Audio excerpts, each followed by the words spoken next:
Welcome everyone to one of the fights of all time. Today we're going to look at the assault of the Zaqali on Mythic, on the Arms Warrior. This fight's kind of a joke.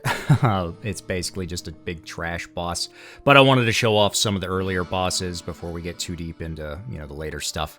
And it's a good example to flex the new Mythic Plus build for Arms this season with the new tier set bonus changes and stuff.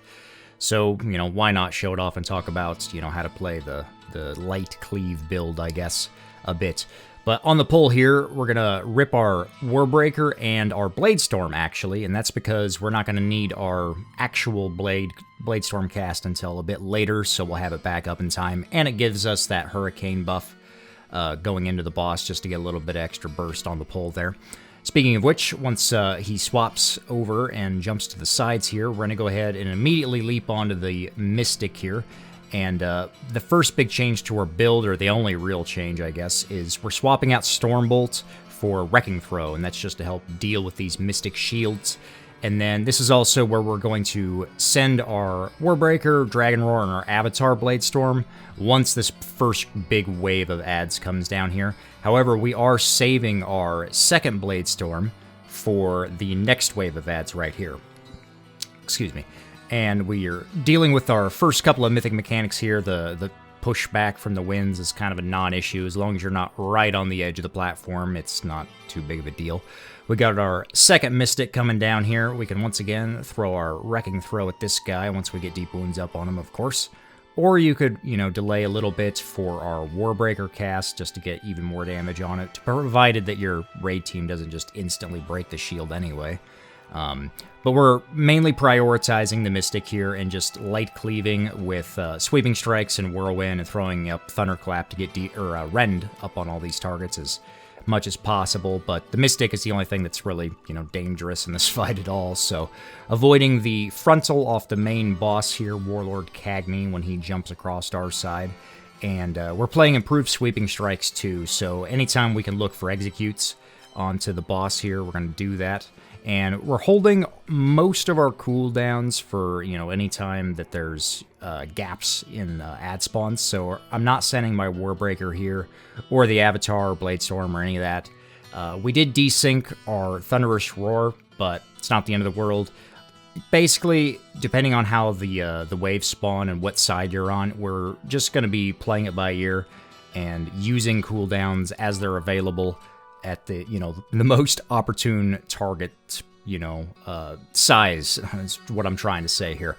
So we're going to throw our Warbreaker on these three guys, but even though we don't have it back up here, we get the next ad spawn, so we're going to instantly throw our Thunderous Roar, and Bladestorm will be able to Warbreaker off the tail end of this. Plus, it's going to give us that bonus haste buff from In for the Kill on these low health targets, and put us in a good position to help damage down this next Mystic as it spawns, using our Wrecking Throw once again.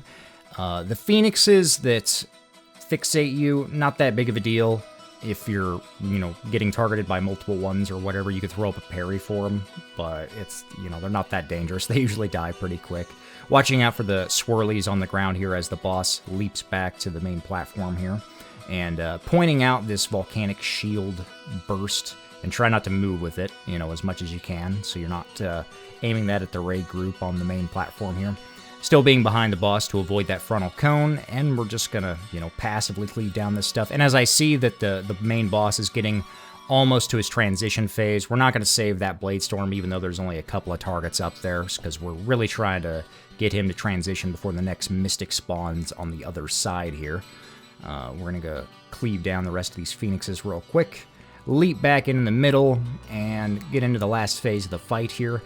I don't know if Mortal Strike actually affects his healing on here, because, they had issues with that in the past with, like, the Jailer fight, but maybe having an Arms Warrior is actually beneficial to keeping a Mortal Strike debuff on this guy here.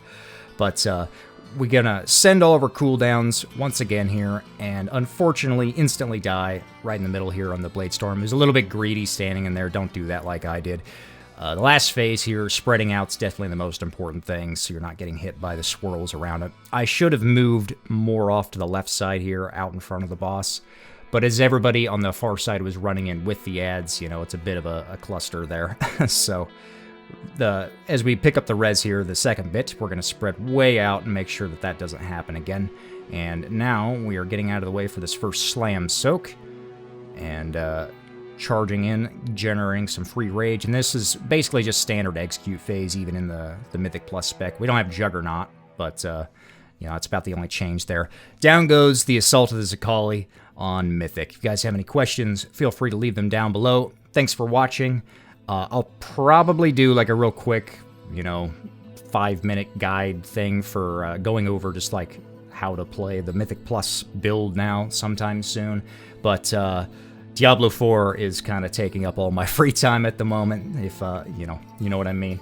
But anyway, see you next time. Peace.